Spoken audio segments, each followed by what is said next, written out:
성도를 섬기는 일에 대하여는 내가 너희에게 쓸 필요가 없나니 이는 내가 너희의 원함을 알미라. 내가 너희를 위하여 마게도냐인들에게 아가야에서는 1년 전부터 준비하였다는 것을 자랑하였는데 과연 너희의 열심이 펑 많은 사람들을 분발하게 하였느니라. 그런데 이 형제들을 보낸 것은 이 일에 너희를 위한 우리의 사랑이 헛되지 않고 내가 말한 것 같이 준비하게 하려 함이라. 혹 마게도냐인들이 나와 함께 가서 너희가 준비하지 아니한 것을 보면 너희는 고사하고 우리가 이 믿던 것에 부끄러움을 당할까 두려워하노라. 그러므로 내가 이 형제들을 먼저 너희에게 가서 너희가 전에 약속한 연보를 미리 준비하게 하도록 권면하는 것이 필요한 줄 생각하였노니 이렇게 준비하여야 참 연보답고 억지가 아니니라. 이것이 곧 적게 심는 자는 적게 거두고 많이 심는 자는 많이 거둔다 하는 말이로다.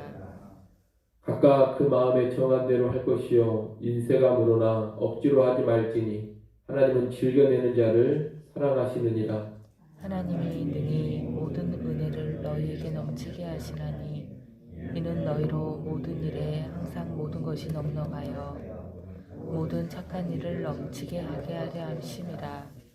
기록된 바 그가 흩어 가난한 자들에게 주었으니 그의 의의가 영원토록 있느니라 함과 같으니라. 심는 자에게 씨와 먹을 양식을 주시는 이가 너희 심을 것을 주사 풍성하게 하시고 너희 의의 열매를 더하게 하시리니 너희가 모든 일에 넉넉하여 너그럽게 연보를 함은 그들이 우리로 말미암아 하나님께 감사하게 하는 것이라. 이 봉사의 직무가 성도들의 부족한 것을 보충할 뿐 아니라 사람들이 하나님께 드리는 많은 감사로 말미암아 넘쳤느니라. 이 직무로 증거를 삼아 너희가 그리스도의 복음을 진실히 믿고 복종하는 것과 그들과 모든 사람을 섬기는 너희의 후한 연보로 말미암아 하나님께 영광을 돌리고 또 그들이 너희를 위하여 간구하며 하나님이 너희에게 주신 지극한 은혜로 말미암아 너희를 사모하느니라. 같이 보겠습니다. 말할 수 없는 그의 은사로 말미암아 하나님께 감사하노라. 아멘. 구약 말씀은 우리가 어제 본 8장에 이어 예루살렘 교회로 보낼 연보 구제 헌금과 연관된 이야기입니다. 원래 예루살렘 교회로 보낼 구제 헌금은 고린도 교회가 있는 아가야 지역에서 시작되었습니다. 그리고 이에 도전을 받아서 마게도냐 지역의 교회들도 이 헌금에 동참하게 된 것입니다. 이때 바울은 마게도냐 지역의 교회들에게 고린도 교회가 예루살렘 교회를 생각하면서 헌금하고자 했던 일을 나누고 고린도 교회에 대해서 크게 자랑했었습니다.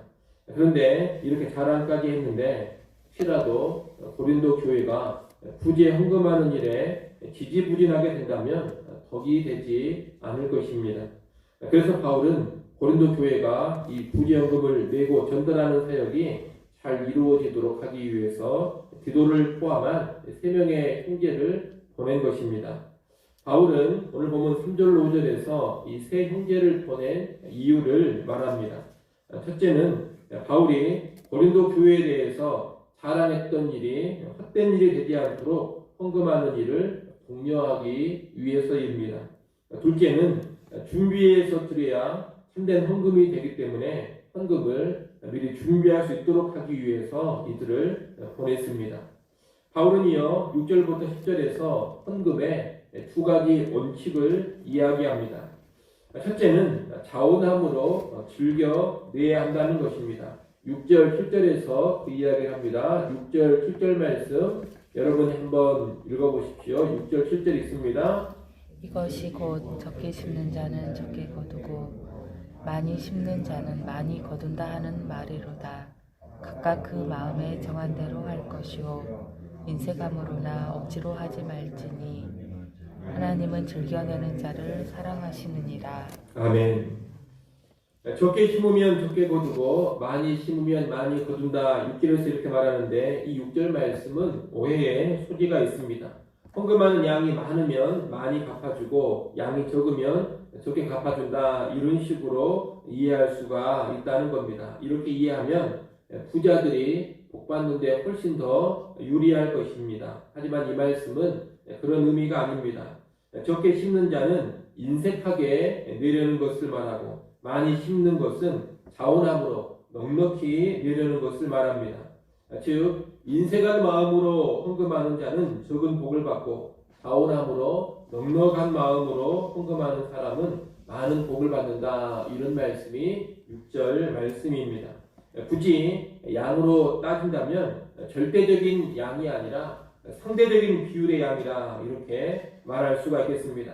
즉 한 달에 1,000만 원 버는 사람이 100만 원을 낸다면 10%를 헌금한 것입니다. 그런데 한 달에 100만 원 버는 사람이 20만 원을 낸다면 20%를 드린 것입니다. 절대적인 양은 20만 원보다 100만 원이 훨씬 더 많습니다. 5배를 더 많이 양적으로 낸 겁니다.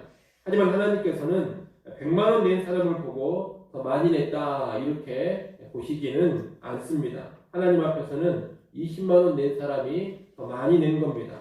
상대적으로 더 많이 하나님께 드렸기 때문입니다.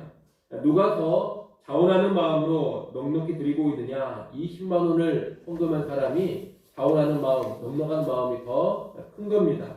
그래서 이 사람이 더 많이 낸 것, 더 많이 심었다라고 말할 수가 있습니다. 이렇게 적게 심고 많이 심는 것은 절대적인 양이 아닌 자원하는 마음으로 넉넉히 드리는 양으로 우리가 이해해야 하겠습니다. 이런 맥락에서 인색함이나 억지로 함이 아니라 자원함으로 즐겁게 헌금하는 사람을 하나님께서 사랑하시는 겁니다. 하나님이 기뻐하시는 헌금은 자원함과 즐거움으로 드리는 헌금이라는 것을 아시고, 우리의 헌금 생활에 언제나 자원함과 즐거움이 있어야 하겠습니다. 둘째는 하나님께서 헌금을 갚아주신다는 겁니다. 8절 말씀에 보면 하나님은 헌금을 하는 너희를 모든 면에서 넘치도록 넉넉하게 채우신다라고 말합니다. 9절에서는 물질을 흩어 가난한 자들에게 주는 그의 의를 영원토록 기억하신다고 합니다. 지금 구제헌금 이야기를 바울이 쭉 하고 있는데 9절 말씀에 근거한다면 물질을 흩어 가난한 자들에게 주는 것이 지금 이 구제의 헌금입니다. 그렇게 구제헌금하는 사람의 의로움을 영원토록 기억해 주신다는 겁니다. 10절에서는 심을 것을 풍성하게 주시고 의의 열매를 더하게 하신다고 합니다. 이 8절부터 10절까지의 말씀은 헌금하는 고린도 교회를 위해서 하나님이 주시는 복을 쭉 말하는 것입니다. 하나님은 헌금하는 성도들에게 영육간의 복을 허락해 주시는 겁니다. 그렇기 때문에 헌금이라는 것은 분명히 하나님께서 갚아주시는 복된 행위라는 것을 우리가 잘 알아야 하겠습니다. 물론 믿는 우리는 헌금을 무슨 투자의 개념으로 하는 것은 아닙니다. 하나님과 거래하거나 주고받기식, give and take 이런 개념으로 헌금하지는 않는다는 겁니다. 이 헌금이라는 것은 그 본질이 뭐냐? 우리가 받은 은혜가 크기 때문에 그 받은 은혜에 감사해서 드리는 것입니다. 또 하나님과 교회에 대한 사랑으로 헌금을 하는 겁니다. 그런데 이런 헌금에 하나님께서 복과 은혜를 덤으로 주시는 것입니다. 우리는 받은 은혜가 감사해서 그저 감사하는 마음으로 물질을 드렸을 뿐입니다. 그런데 하나님께서는 그 모습을 보시고 기뻐하시면서 헌금 위에 은혜와 복을 넘치도록 주신다, 이 말입니다. 사실 우리가 헌금했다고 해서 하나님이 무언가 주시지 않는다 하더라도 우리는 아무런 할 말이 없습니다. 이미 받은 은혜가 너무 커서 드린 것이기 때문에 그런 겁니다. 하지만 하나님은 그 마땅하고도 당연한 헌금에도 추가적으로 은혜와 복을 주십니다. 그래서 우리 하나님이 참으로 좋으신 하나님이라 이렇게 말할 수가 있는 겁니다. 이를 알고 우리는 헌금할 때 순전한 마음으로 헌금을 하되 그 순전한 헌금 생활 위에 하나님이 주시는 귀한 복과 은혜를 누려가면 되겠습니다.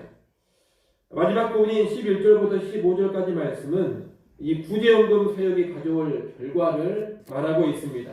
이 11절부터 15절에 보면 그들이 나오고 너희가 나옵니다. 그들, 너희 이런 표현이 나오는데 이 부분에서 그들은 예루살렘 교회 성도들을 가리키는 것이고 너희는 고린도 교회 성도들을 가리키는 것입니다.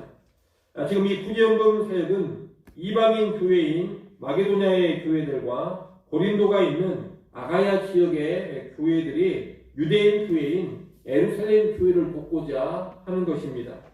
11절, 12절에 보면 바울은 이 구제연금의 사역을 통해 예루살렘 교회 성도들이 하나님께 감사하게 될 것이라고 합니다.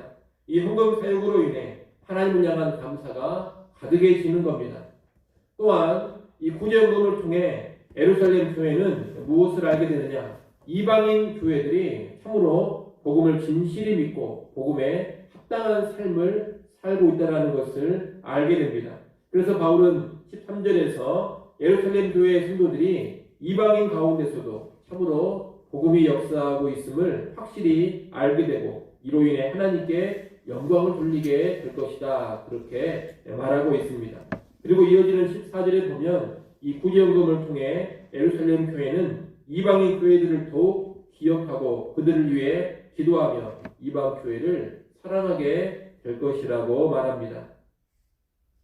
결국 이 구제연금은 어떤 결과를 가져오느냐? 하나님께 감사와 영광을 돌리게 하면서 이방인 교회와 유대인 교회가 주 안에서도 하나 되게 하는 그런 결과를 가져옵니다.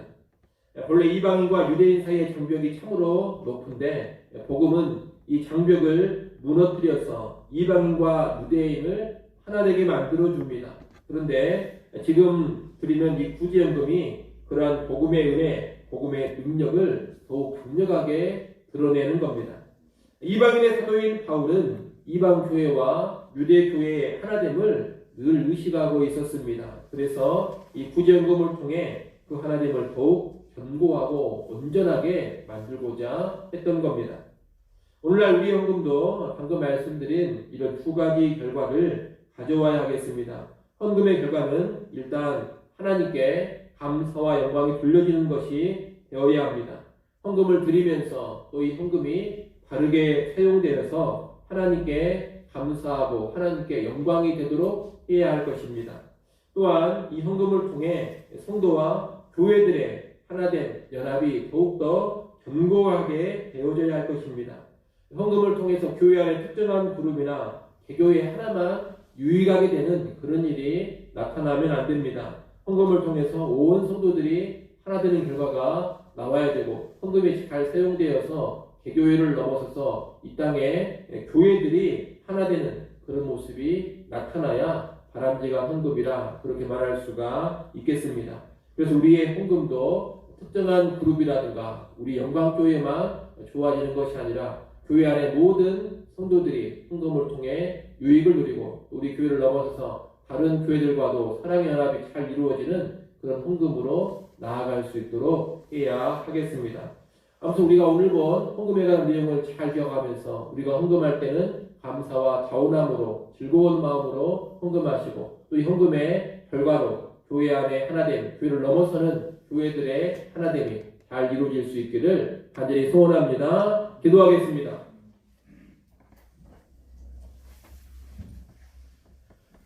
하나님 아버지, 헌금에 관한 말씀을 살펴보았습니다.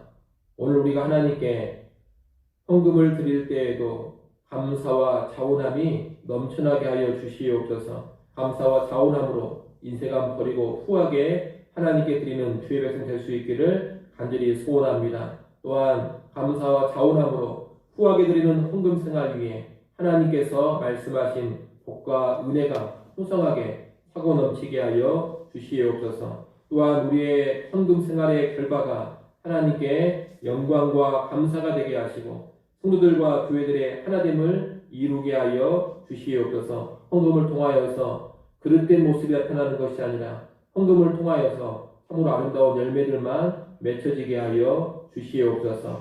하나님 이 시간도 하나님께 나와 기도합니다. 하나님 앞에 우리의 모든 염려를 내려놓게 하여 주시옵소서. 우리의 모든 짐 여호와께 맡겨버리는 시간 되게 하시고 기도 마치고 돌아갈 때 하나님 허락하시는 하늘의 평강으로 충만해지게 하여 주시옵소서. 우리 삶의 현장 가운데서 구체적인 기도의 응답들을 받아 누리게 하여 주시옵소서. 예수님의 이름으로 기도드리옵나이다. 아멘.